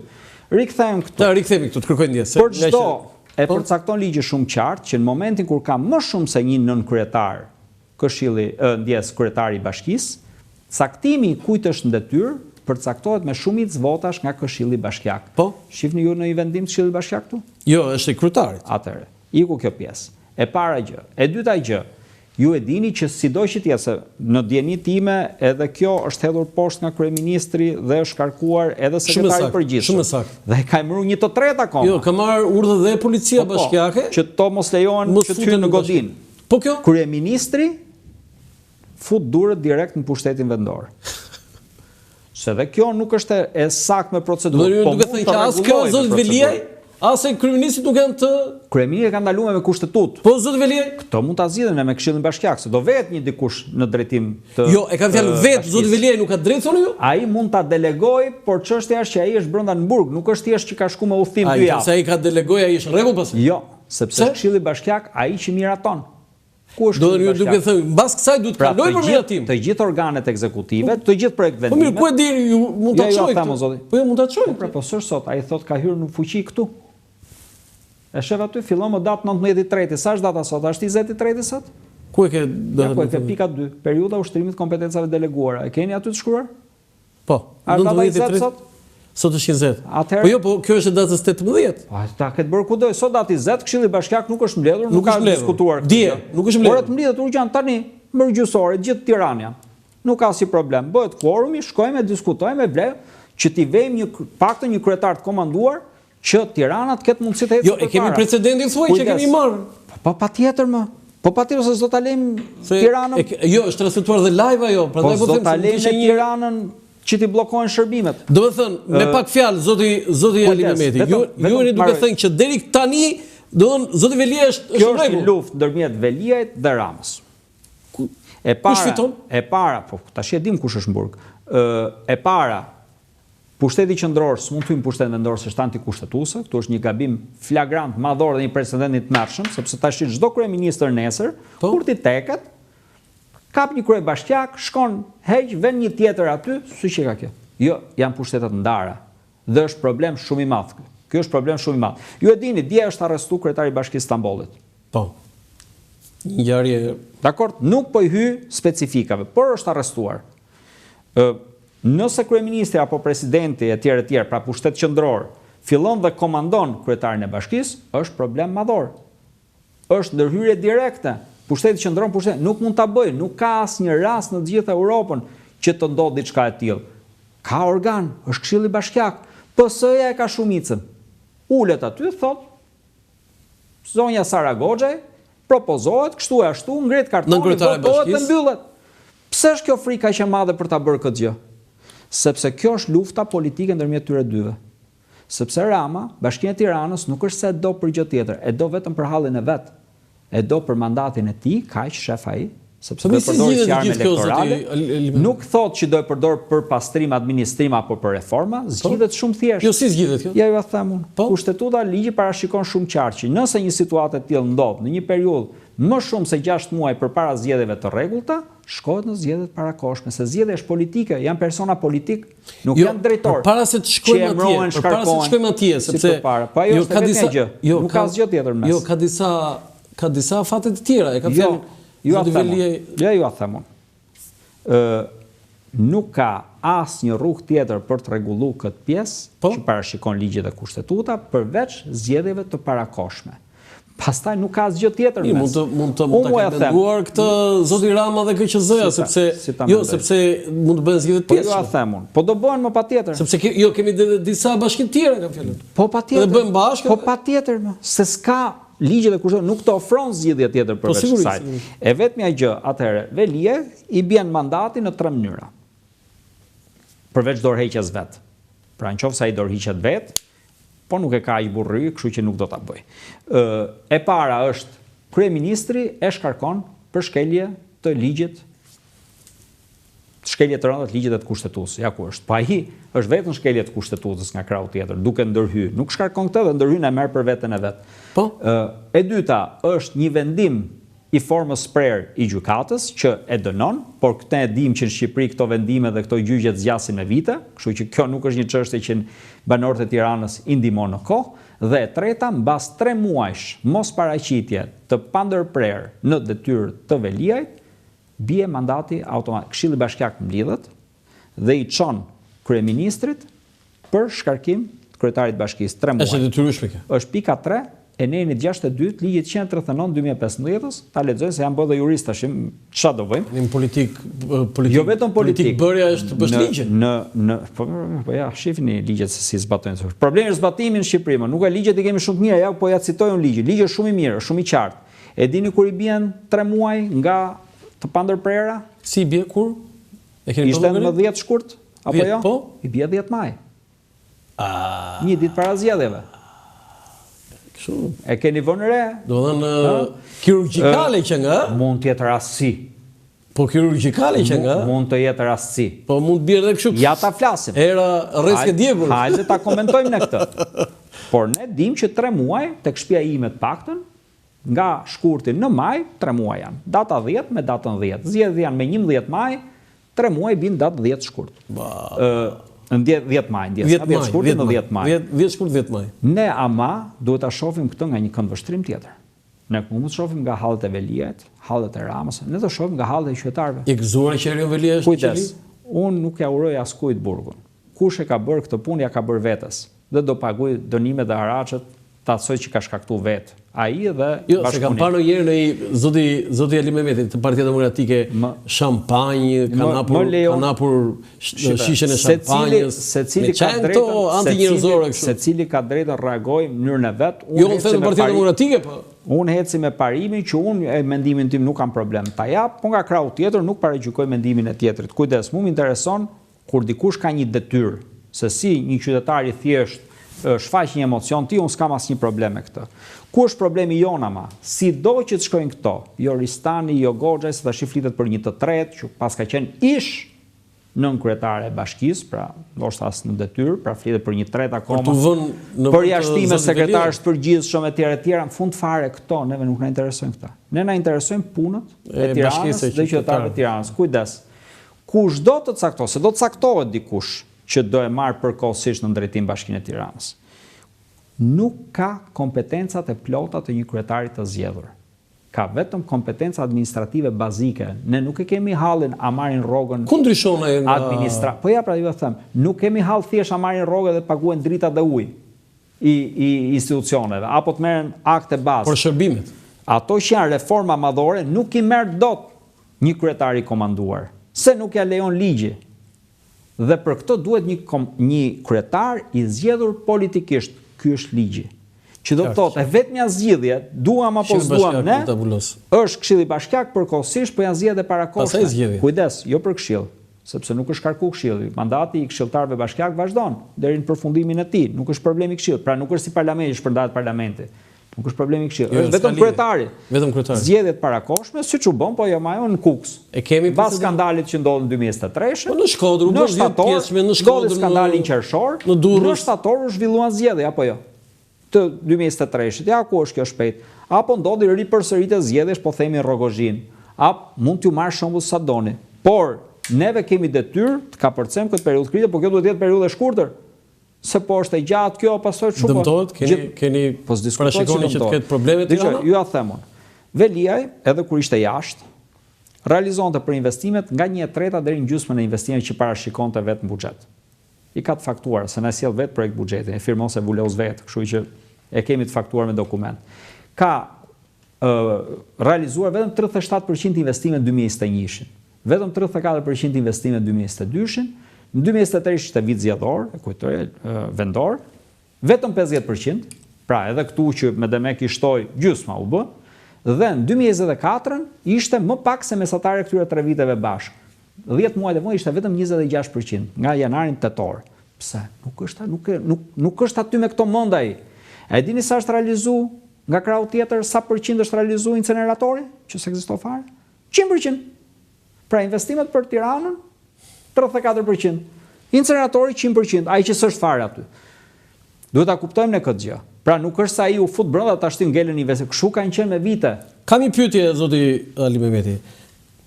A keni një gjë që vlerësoni zotin Erion Veliaj në detyrën e kryetarit të bashkisë? Nuk më ka dhënë arsye për asnjë fare, asnjë gjë fare? Si person po flisni. Po sekretari i bashkisë zoti? Patjetër, një person i cili nuk respekton as minimumin që është detyra e informimit, prap ligji e detyron, ka detyrë të informojnë në çdo moment çdo këshilltar bashkiak që çon një shkresë. Ky njeri dhe njerëzit e tij në vite që neve jemi këshill bashkiak nuk ka kthyer kurrë një përgjigje. Po pse kanë votuar qytetarët e Tiranës pse? Tash do pyesim qytetarët e Tiranës. Do kthehemi ke zgjedhjet, a ishin zgjedhje të lira dhe të ndershme? A fillojmë sa do zgjedhje tani asnjë këtu Zoti Qafoku, një sekond. 60.000 vota më shumë zoti Alimenti. Ka një parti 60.000 vota, nuk janë 6.000, nuk janë 6.000, nuk janë 60. Është këtë argument, mund të ishin 600.000. Kujdes. Ky parim ke fituar të drejtën për të qeverisur. Nuk e fituar të drejtën për të abuzuar. Jo, dakord? Keni shumë drejt, po 3 mandate. Edhe një herë, në atë mandat, ju e dini besoj Erion Veliaj as nuk u betua para Këshillit Bashkiak, e ka detyrë legjore dhe këtë, ai as betimin se ka bërë aty, e bëri majt arras, po në këtë mandat që flasim. Dhe ne kemi çuar në gjykatë administrative dhe gjykata administrative di çka ka thënë deri sot? Çfarë? Heshtje. Si ama me fol. Jo çka ka shkruar. Ja kjo është gjykatë, s'po heshtje. S'ka shku një hap përpara. Një hap se ka bërë. As po, as jo, as ndoshta, ndërkohë kalun vitet. Ky është realiteti gjyqësor tek ne. Edhe një herë, fitove mandatin, ke fituar mandat për të qeverisur, nuk po hysje ke fitu. Jo mandat për të abuzuar. Dhe kur t'jesh aty duke ushtruar mandat, ke disa detyrime ligjore gjatë atij mandati, përfshirë një drejtë shumë thjesht e drejta e informimit. Dhe besoj unë, gjithë kanë qartë se sa është e drejta e informimit e zbatuar. Unë nuk mund të vlerësoj një njeri që shkel ligjin që ditën e parë që hyn në fuqi. Një person i tillë vjen keq. Është njësoj sikur t'ju them unë juve, ja ta bëjmë neve, t'ja shpjegojmë njerëzve. Një person mund të jetë i nderuar, i respektuar 70 vjet apo jo. 70 vjeç shkon dhe vret dikë. Si e quajmë? E quajmë vrasës? Po patjetër. Po marrim rast hipotetik, Po marrim rast hipotetik. Atëherë, e njëjta gjë është edhe këtu. Pra ne nuk mund të kërkojmë një njeri që shkel ligjet në mënyrë të vazhdueshme, çka ka bërë të mirë. Ky njeri shkel ligjet në mënyrë të vazhdueshme. Që ditën e parë deri ditën e fundit. Tash ti do thoshti ai ka thënë mirëmjes mirëmbrëma në njërin atë ditë. Po më i ka thënë patjetër. A ka shtrënguar në dorë? Po më patjetër që ka shtrënguar në dorë. Ju zveçuat në një punë të mirë të Erion Veliaj. punët e mira të Erion Veliajt është shumë mirë që ka bërë, që ka çu përpara ato projektet e mëdha që la Partia Demokratike aty i çoi përpara, nuk i ndali, kjo është e vërtetë. Ka për shumë konkret. Për shembull Pazarin e Ri po jo marrën si shembull. Një projekt i madh që nisi. Po liçenin e Besoni, Basha dhe shkoj mrapa, 1 milion pemët. Jo, unë thash liçeni, rekonstruksion. Unë po ju jap një tjetër. Rruga bicikletave. Dhe pastaj keni parë se ku si janë ngulfatur njerëzit, keni parë për shembull sa blloqe banimi janë bërë dhe nuk ka bërë një shkollë një çardhe i kopësht. Jo, unë po thosha të liçeni, ajo unë rreth parë jetoj tek shtëpia ime, te pallati im, kështu jeton çdo njeri, tek vetja vet. Dhe nëse më duhet mjesht, marr makinën, ti çoj fëmijët e mi, gocat e mia, ti çoj në shkollë se s'kam shkollë afër, dhe duhet ti çoj diku larg, ky është problemi i ti, 10 vjet. Ndërkohë goca, kur të marroj ky punë, jo po do t'i bëjmë në dikur në ta, gocat e mi s'kanë më nevojë për shkollë, se kaluan moshën. Si se bëri 4 vjet Partia Demokratike? Jo japun, si se bëri 4 vjet Partia Demokratike? Orësh, duhet t'i bëjmë. Jo, po ju po thoni vetëm për Veliaj. Edhe një herë. Për shkollën the vetëm Veliaj, se i qau me lot Lulzim Basha. Edhe një herë. Unë nuk po lavdroj gjë, nuk më bët këtë pyetje. Ato 4 vite ishin më të këqija se të Erion Veliaj. Po të ma kishit bërë këtë pyetje, ju përgjigjet, po nuk ma bët. Por i kthehem. Kur unë hece me i parim shumë thjesht. Në 4 vite Partia Demokratike kur ka qenë 2011-2015, unë s'kam qenë politik. Unë kam hyrë 2022. Pse? Se qante vendi.